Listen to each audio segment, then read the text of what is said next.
il faut que l'Église d'aujourd'hui vive une profonde réforme dans les cœurs. Et si je vous pose la question aujourd'hui, qu'est-ce qu'un chrétien ?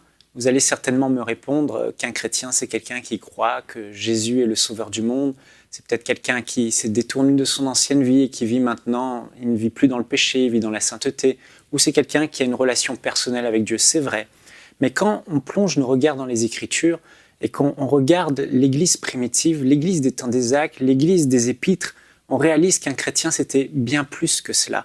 Un chrétien, c'était avant tout un disciple de Jésus-Christ. Quelqu'un de sauvé, oui, mais quelqu'un qui avait aussi renoncé à sa propre vie pour servir celui qui l'avait sauvé, servir son maître, servir le Seigneur Jésus-Christ.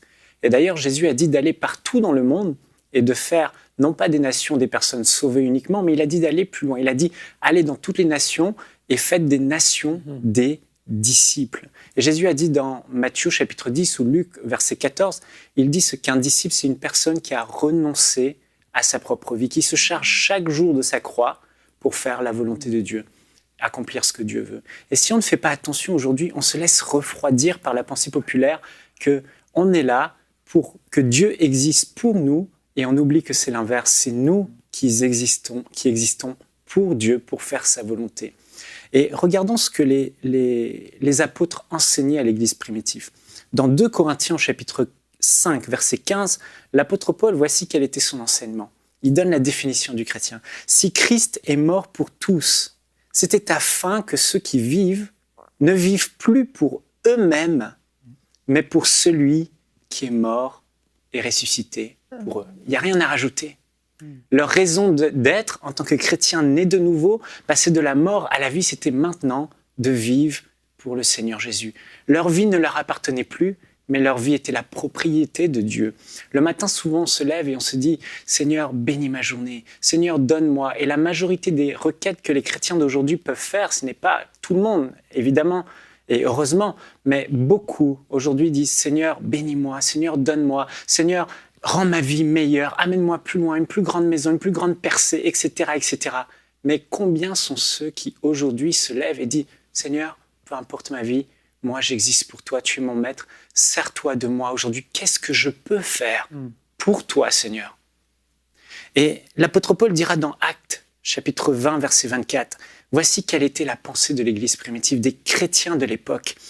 Mais je ne fais pour moi-même aucun cas de ma vie, comme si elle m'était précieuse, pourvu que j'accomplisse ma course avec joie et le ministère que j'ai reçu du Seigneur Jésus d'annoncer la bonne nouvelle de la grâce de Dieu. » Paul enseignait aux chrétiens qu'un chrétien ne cherche pas à se construire une vie meilleure, mais un chrétien cherche à construire le royaume de Dieu.